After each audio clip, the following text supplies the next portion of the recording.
بسم اللہ الرحمن الرحیم نحمدہ ونصلی ونسلم علی رسولہ الکریم وقال النبی صلی اللہ تبارک و تعالی علیہ وسلم احب الاعمال الی اللہ ادومها وان قل۔ آقا علیہ الصلوۃ والسلام کی حدیث طیبہ ہے، اللہ کے نبی صلی اللہ تعالی علیہ وسلم نے ارشاد فرمایا، اللہ کے ہاں سب سے زیادہ پسندیدہ عمل یہ ہے کہ جو ہمیشہ کیا جائے اگرچہ وہ عمل کم ہو۔ یاد رکھیے گا، جو بھی بچے مدرسے کے اندر، اسکول کے اندر پڑھنے والے ہیں، اپنے وہ تعلیم کو حاصل کرنے والے بچے ہیں، ان کے لیے چند ایک چیزیں بڑی توجہ طلب ہیں۔ والدین کو جب بھی کوئی کام ہو گھر میں تو اپنے بچوں کی وہ چھٹی کروا لیتے ہیں، 1 دن 2 دن 4 دن کا ناغہ ہو جاتا ہے، لیکن اس بات کا خاص خیال رکھنا چاہیے کہ بچوں کے ناغہ کرنے پر ان کی تعلیمی معیار پر انتہائی برے اثرات ہیں۔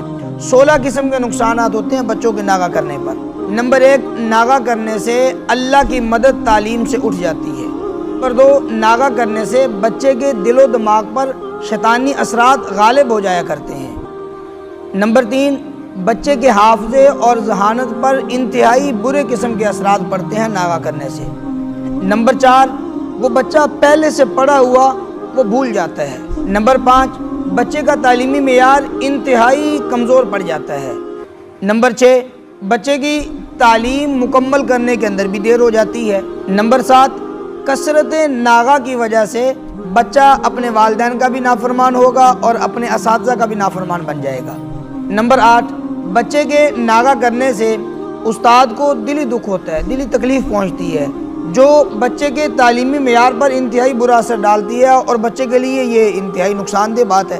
نمبر 9، ایسا بچہ کہ جو بار بار ناغہ کرتا ہے وہ استاد کی نظر میں گر جاتا ہے۔ نمبر 10، بار بار ناغہ کرنے سے بچہ تعلیم سے ویسے ہی اکتا جائے گا، نتیجتاً وہ اس تعلیم کو چھوڑ بیٹھے گا۔ نمبر 11، دینی تعلیم کا نبوی رنگ نہیں چڑھتا جس سے اعمال صالحہ کا شوق پیدا ہو۔ نمبر 12، مدرسے کے تعلیمی نظام پر انتہائی برا اثر پڑتا ہے۔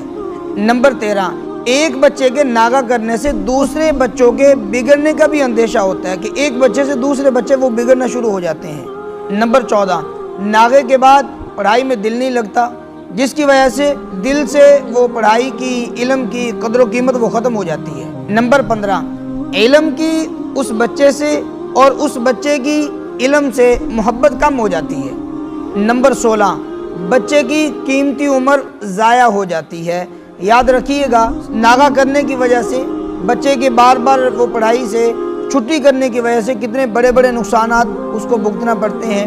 اس لیے سب سے گزارش ہے کہ اپنے بچوں کو تعلیمی معیار کے اندر رکھیں اور تعلیمی نظام کے اندر رکھیں۔ جب تعلیم کا وقت ہو اس وقت بالکل بھی ناغہ نہ کروائیں۔ جب بھی وہ بچہ ناغہ کرے گا اس کی تعلیم پر انتہائی برے قسم کے اثرات پڑیں گے، جس کی وجہ سے اس بچے کی عمر ضائع ہونے کا خدشہ ہے۔ اللہ کریم سے دعا ہے کہ رب کائنات ہمیں توفیق عمل نصیب فرمائے۔